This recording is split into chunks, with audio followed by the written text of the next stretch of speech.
I'm that redstone guy, and here we see today a pink sheep in its natural habitat.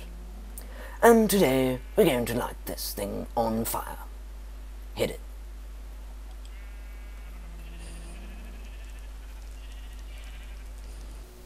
Hello everyone, I'm that redstone guy, and welcome to another Minecraft video.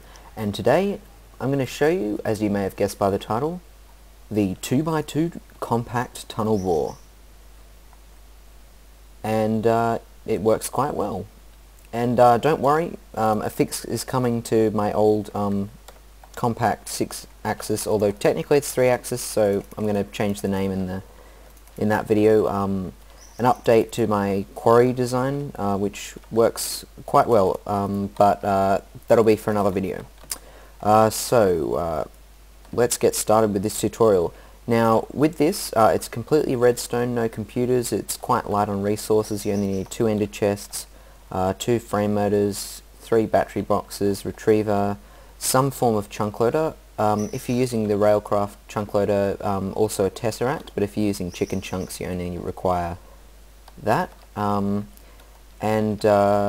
it's really quite light on resources, and it can be easily expanded just by adding more frame tubes. Now this design doesn't have any covers on it at the moment because as you can see it's kind of complicated, so I will be actually copying from this design to do the tutorial, if it had covers on it I wouldn't be able to do that. So yeah, let's get started with the tutorial. Alright, first things first, you just want to lay out a 2x2 grid of redstone tube frames, and on that you can place your block breakers. Fairly simple. Then, just copying from this design here, you can place some of these like that, yep, and we can put panels on all of these. So I'm going to distinguish between panels and covers on this. They really don't have to be different materials, but this just helps you see the difference. So cobblestone I'm going to be using for panels. Now you'll see panels, they have this little sort of thing in the corner. That means things can stick to them. So yeah, put that down here, that on here, like so. We're also going to grab a state cell, and for this I completely forgot I needed a screwdriver. Grab a sonic screwdriver. Anyone will do. Now you're just going to want to crouch right click this to flip it over, and then point it so the little thing in the middle is pointing that way. So yep, after you've placed down your state cell you can then run 3 of these and then 5 of these. 3, 4 and 5. And on here you can place down a panel and another panel here. Now this is where your timer is going to go, but you don't want this running all the time in case it accidentally moves stuff. So I've created a little device over here which basically inverts a frequency, so it receives on 1, does a NOT gate, and then goes on 2, so it basically inverts my wireless remote. So I'm going to put this down here and put it on frequency 2, and then that'll turn the timer off. Now you can actually set this to a delay of 1.8 seconds. Now that's the shortest it'll go, and that's probably what you'll want it on. So we'll just grab some red alloy wire here, place it like that. Now remember, if you're putting a lever here you will need a cover strip along here. Okay, so what we want here is another panel where we can place some red alloy wire. Now remember, if you are placing a lever here you'll also need a cover strip there to prevent the lever from connecting to these. Then after that you can place down this and this. You'll notice these connect. We don't want that, so what we need to do is grab a cover, and we'll place it, where did I place it? I placed it on this side. Okay. It doesn't really matter, I don't think, but yeah, like that. And yeah, after that we can place down our ender chest here. I will just place it there. After that we can place panels all along here and all across here to prevent things from connecting. Now panels will still allow things to stick to them, it just won't allow the tubes to connect. So on top of here we actually want to grab a pneumatic tube. I believe we need, how many of these do we need? Let's see, one of them. And then we can put down a 2 tube frames like so. Next we want to place down some of the redstone tube frames next to that chest, and there, and we want to place down one of these stone jacketed wires, and then we can run, well, we can just put one of them there like that. Okay, so next we want to grab our filter. Oops, I don't want that there. Place down a filter facing this way. You'll notice that connects there, so you actually have to put a panel there and place the filter like that facing that way, and get down the ender chest for your batteries. Now remember the tutorial I set up the other day for automatically recharging batteries. This is what this is for. And we will place that down here like that, but we don't want it connecting, so we need a panel there. Well, it doesn't really matter, but yeah, we'll put that down there like that, and we will place one of these stone jacketed wires on there like that. You'll also notice that that connects there. We don't want it connecting to this one, so we'll just place a panel in there preventing that from connecting. So that part is done. Next we want the retriever. Let me just check over here. Yep, okay. So the retriever can go there like that, and underneath the retriever you'll want a piece of redstone jacketed wire, and we'll just put a cover on there because we don't want that connecting. So remember to crouch and right click, and there you go. And RedPower has a bug where it uses up the cover when you crouch right click, so I'll just grab another one of them. Then after that we just want to run this a bit longer, so we'll have that running 3 long there, and we want to place down another one here and another one here, or just on top of that there. Actually we'll need to place 1, 2, 3 and 4 of those. Remove that. Want a panel there so it doesn't connect, and a tube frame there, and again a panel here so it doesn't connect, and a tube frame there. So that allows the redstone signal to reach the retriever. Now on here we want a pneumatic tube frame, so I'm going to place a panel there and pneumatic tube frame there, and on here we want to place a panel there, and we want to grab the what are we grabbing? A battery box there. So that'll allow batteries to filter from in here into here and power up the retriever so that it can retrieve the used batteries. Alright, so that part's done. Now we just want to place down some panels along here like so. Grab 2 tube frames like so. Want this here. We also want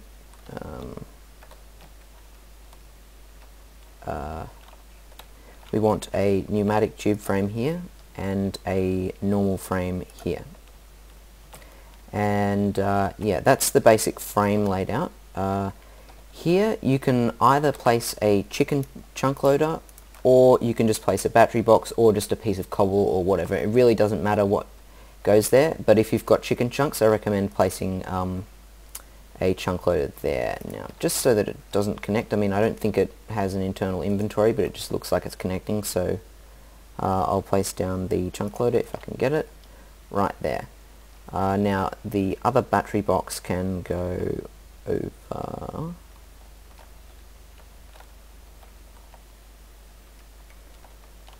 Actually, this needs to be a redstone tube frame. There we go, like that.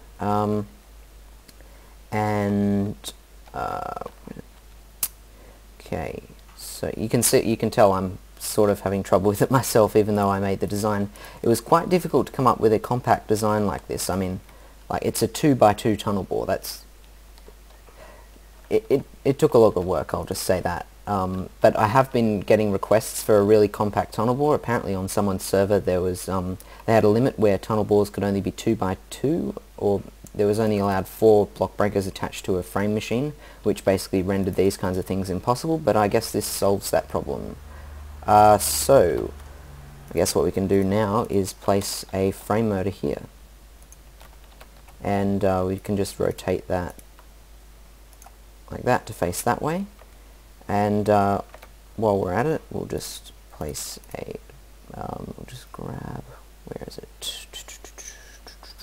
There. Yeah, we want that there, but we don't want this connecting, so I'll just grab a cover. Actually, no, panel.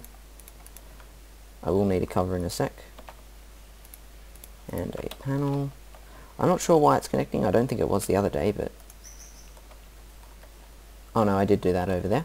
Okay, so that's working there, and the other thing we want to do is place a cover there, and we'll grab this frame motor and we'll place it here. I want to face it so it's facing down like that. There'll just be a flat part at the top, and then just right click it so that the little white part is facing that way, which means it's going to push everything this way.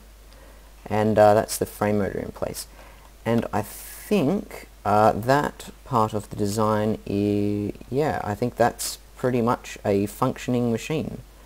It's quite complicated, but it does work. Now, if you want the Railcraft, if you don't have the chicken chunks on and you've got like a Railcraft chunk loader and you require ender pearls to be stocked, you can grab a tesseract and a world anchor. The tesseract is part of thermal expansion, so if you don't have that, then unfortunately I think you can't do that. But what you need to do is place a standard frame here. Now this is optional, remember. And you'll also need a panel here to prevent things from connecting. And you can place down your world anchor and an item tesseract, and say on a server like, say the one I play on, it has like a free ender pearls tesseract frequency that's public, so you can just turn that on and it will automatically put in ender pearls.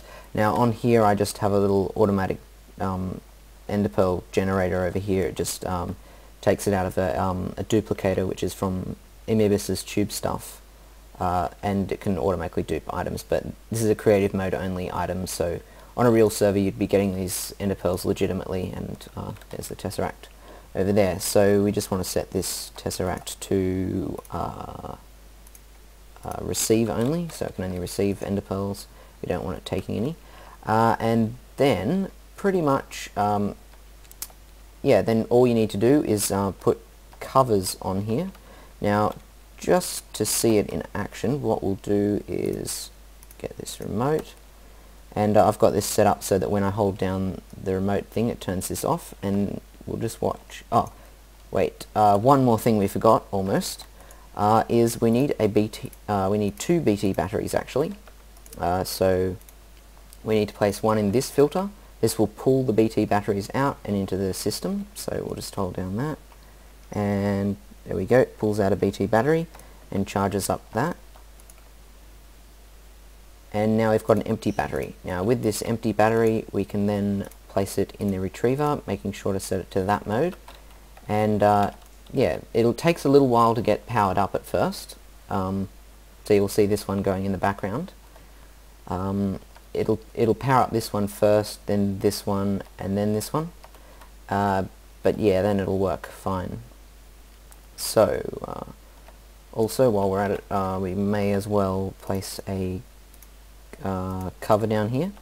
Now everywhere else you should be able to place a cover that's on the outside face, so if there's anything in here, like say here, don't place a cover, but if it's on the outside face and it's a frame, place a cover on it so that way it doesn't get stuck to anything. And we'll just run this a bit longer so that we can see some more batteries getting pushed in.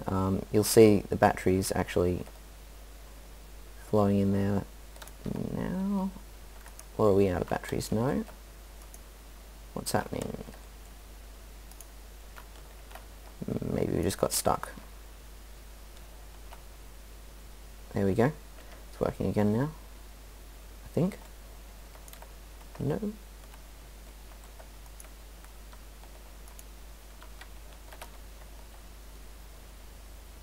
Oh, there we go.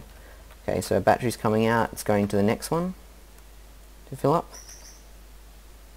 See, that one's getting a bit of power, and the final one will get this. Now, this design does have quite a few advantages over other tunnel bores. This won't get stuck by gravel. You'll notice there is a space here where gravel could fall into, but while it's in action, it won't actually get stuck on gravel because it moves too quickly and destroys the gravel. Also, a lot of tunnel bores will have the problem of getting stuck because the motor runs out of power, but this design does not have that problem because the problem is actually caused by power not being able to flow into the motor quick enough for it to be able to have enough power to go for the next move. But this is solved by having a battery box directly next to the frame motor every time it has to move. So there's one here for when the motor's here, and also this one at all times, and when it's moving back, it moves to here and it'll steal the charge from this one before moving back and then pushing it back again. And also we've got one here. So yeah, we'll just run that, keep running that, and now we'll see it's moving, so because it's got enough power to move. And the retriever will continue to pull empty batteries out, and the recharging station over here, we'll probably see it in action. Which one is hooked up to? Which one's locked by a diamond? Okay, so it'll be this one that I built over here that's doing the recharging at the moment. What's it doing now? Oh, for some reason my mouse wasn't right clicking then. Okay, so recharging, and